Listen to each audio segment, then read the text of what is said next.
సిద్దిపేట జిల్లాలో మాజీ మంత్రి హరీష్ రావు పర్యటించారు. నంకోనూరు మండలం రాజ్గోపాల్పేటలో వర్షాలకు నష్టపోయిన పంట పొలాలను పరిశీలించారు.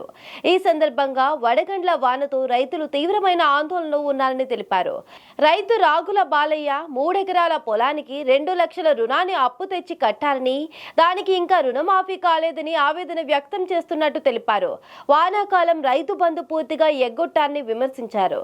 9,000 కోట్ల రూపాయలు రైతు బంధు ఇవ్వాల్సి ఉంటే 4,000 కోట్ల మాత్రమే ఇచ్చారన్నారు. తక్షణమే పంట నష్టపోయిన కౌలు రైతులకు ఇన్పుట్ సబ్సిడీ ఇవ్వాలని హరీష్ రావు డిమాండ్ చేశారు. ఇటు వడగళ్ల వానతో కూడా నష్టం జరగడంతో రైతులు తీవ్రమైనటువంటి ఆందోళనలో ఉన్నారు. నేను ఈరోజు నంగనూరు మండలం రాజగోపాల్పేట గ్రామంలో తిరుగుతూ ఉన్నాం. ఇప్పుడు రాజగోపాల్పేటలో ఇప్పుడే ఒక రైతు రాగుల బాలయ్య వారి సతీమణి పేరు మీద 3 ఎకరాల భూమి. సో ఆ రాగుల యాదమ్మ 3 ఎకరాల భూమి ఉంటే రైతు బంధు డబ్బులు పడలేదు.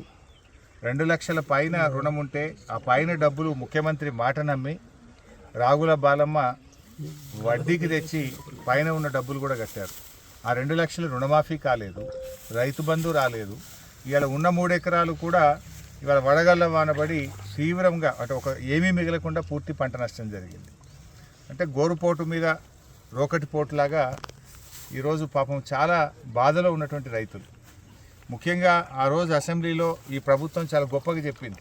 కాంగ్రెస్ ప్రభుత్వం వస్తే మేము రైతులకు పంటల బీమా తెస్తాం, మేము పంటల బీమా ఇస్తాం, రైతు బంధు 15,000 ఇస్తాం అని చెప్పిన ఈ ప్రభుత్వం వానకాలం రైతు బంధు పూర్తిగా ఎగ్గొట్టింది.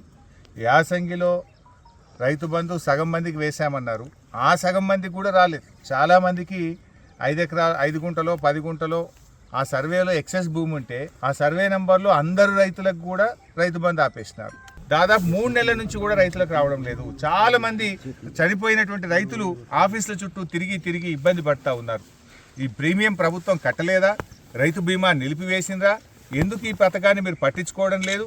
ఇది మా బీఆర్ఎస్ ప్రభుత్వానికి పేరు వస్తుందని మీరు ఆపుతున్నారా? తక్షణమే దీన్ని రివ్యూ చేసి చనిపోయిన రైతులకు రైతు బీమా నిధులు విడుదల చేయాలని చెప్పి కూడా నేను ప్రభుత్వాన్ని డిమాండ్ చేస్తాను.